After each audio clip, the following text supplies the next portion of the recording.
توشہ خانہ کیس میں عمران خان کے وارنٹ گرفتاری برقرار، اسلام آباد ہائی کورٹ نے محفوظ فیصلہ سنا دیا۔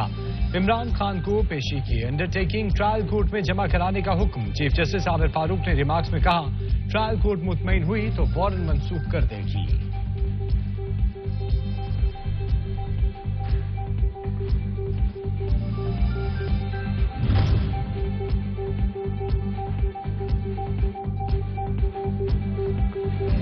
عمران خان کے وارنٹ معطل کرنے کی درخواست اسلام آباد کچہری میں دائر نہ ہو سکی۔ پی ٹی آئی رہنما وکلاء کے ہمراہ ایڈیشنل سیشن جج ظفر اقبال کی عدالت پہنچے تو عملہ چھٹی کر کے جا چکا تھا۔ درخواست کل دائر کی جائے گی۔ پیشی کے لیے شورٹی بانڈ جمع کروانے کی استدعا کی جائے گی۔ سر ایس ویلے خان صاحب نے کیا ہے، سارے M P M N S نو 33 نو فون کرو کرنا وہ کر لینے جی پہنچن بندے لے کے پہنچن، انہوں نے کال کہہ دیو میرے والوں جڑا نہیں پہنچا میں کوئی ٹکٹ نہیں دینا۔ میں ہنے خان نال ڈائریکٹلی گل کہی۔ خان صاحب نے کہا ہے بندے لے کر پہنچو، جو نہیں آئے گا اسے ٹکٹ نہیں ملے گا۔ یاسمین راشد کی اعجاز شاہ سے گفتگو کی مبینہ آڈیو سامنے آ گئی۔ بتایا خان صاحب نے ذاتی حیثیت میں ہدایات جاری کی ہیں۔ کہ فوری طور پر اس غیر قانونی اس بربریت پہ مبنی آپریشن کو روکا جائے۔ رانا ثناء اللہ اس میں ایک مرکزی ملزم نامزد کیا گیا ہے۔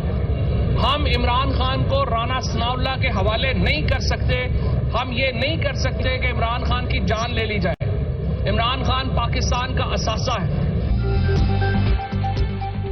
پی ٹی آئی نے حکومت پر عمران خان کے قتل کی سازش کا الزام عائد کر دیا۔ فواد چودھری کہتے ہیں کیا وجہ ہے، ہمارے مقدمات سنے نہیں جا رہے۔ اسد عمر نے کارکنان کے خلاف کارروائی کو بلا جواز قرار دے دیا۔ شاہ محمود قریشی نے معاملات افہام و تفہیم سے طے کرنے کی خواہش کا اظہار کر دیا۔ شبلی فراز نے کہا سب کچھ الیکشن رکوانے کی خاطر ہو رہا ہے۔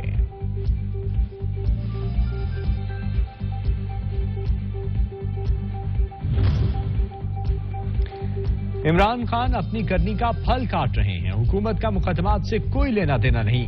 وزیر اعظم شہباز شریف کہتے ہیں چوری کی ہے تو عدالت میں پیش ہونا ہی پڑے گا۔ عدالتوں سے محاذ آرائی آپ کی جان نہیں چھڑوا سکتی۔ 4 سال ملک کو دونوں ہاتھوں سے لوٹا گیا، جواب طلبی تو ہو کر رہے گی۔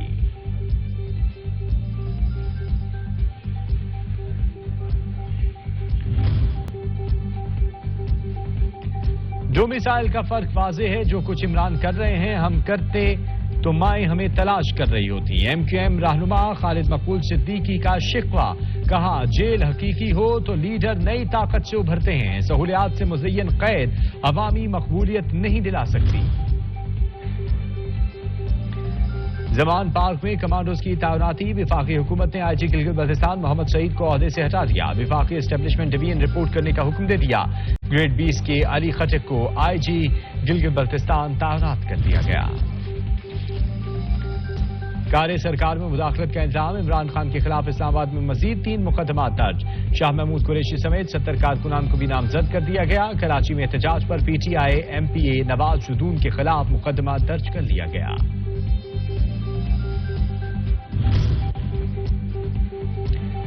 سیکیورٹی انتظامات نہ کیے گئے تو انتخابات کا انعقاد ممکن نہیں ہوگا۔ الیکشن کمشنر پنجاب سعید گل نے دو ٹوک بتا دیا، کہا امیدواروں سے کاغذات نامزدگی کی وصولی کا سلسلہ جاری ہے۔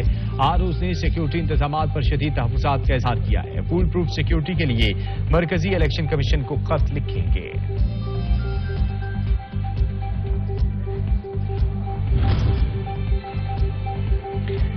خیبر پختونخوا میں انتخابات کی تیاریوں کے لیے کل ہونے والے اہم اجلاس کی تاریخ تبدیل کر دی گئی۔ اجلاس اب جمعے کو ہوگا۔ اقدام چیف سیکرٹری اور آئی جی خیبر پختونخوا کی درخواست پر کیا گیا۔ الیکشن کمیشن نے پنجاب میں کاغذات نامزدگی جمع کروانے کی ڈیڈ لائن میں 2 روز کا اضافہ کر دیا۔ اطلاق مخصوص نشستوں پر ہوگا۔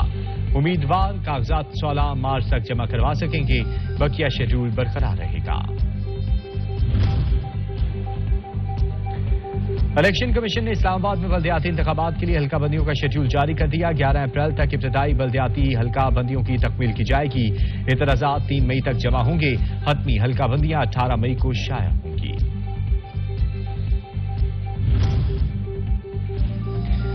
پاکستان تحریک انصاف کے ارکان قومی اسمبلی کے استعفوں کا معاملہ، سپریم کورٹ نے پی ٹی آئی ارکان اسمبلی کے استعفوں کی منظوری کے لیے دائر درخواست خارج کر دی۔ عدالت نے تحریک انصاف کی درخواست واپس لینے پر خارج کی۔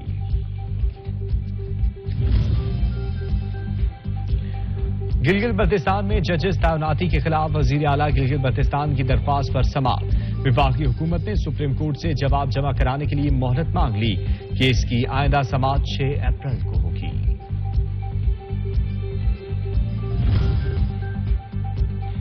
وفاقی وزیر توانائی خرم دستگیر کہتے ہیں ایران کے ساتھ معاہدے کے مطابق گوادر کو اضافی بجلی ملے گی۔ 29 کلومیٹر کی ٹرانسمیشن لائن بچھا دی گئی۔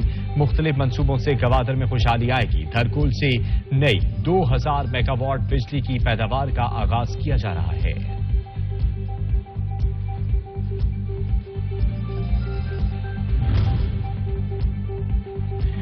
رمضان المبارک میں سحر و افطار کے اوقات میں بجلی کی لوڈ شیڈنگ نہیں ہوگی۔ وزیر توانائی سندھ نے کراچی والوں کو خوشخبری سنا دی۔ سی او کے الیکٹرک نے ملاقات میں کہا عوام کو ریلیف دینا اولین ترجیح ہے۔ بجلی کی لوڈ شیڈنگ کا دورانیہ مختصر رکھا جائے۔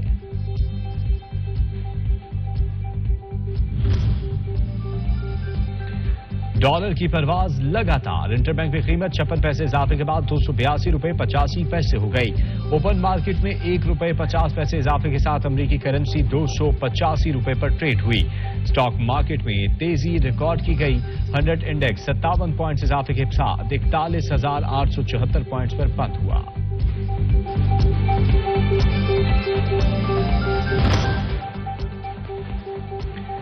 اسلام فوبیا کے خلاف عالمی بیداری کی جدوجہد جاری رکھوں گا۔ اسلام فوبیا کے خلاف دنیا کے پہلے عالمی دن کے موقع پر وزیر خارجہ بلاول بھٹو کا پیغام، کہا پاکستان کی کاوشوں سے آج پوری دنیا اسلام فوبیا کے خلاف عالمی دن منا رہی ہے۔ اقوام متحدہ میں اسلامی دنیا کا مقدمہ لڑنا میرے لیے قابل فخر لمحات تھے۔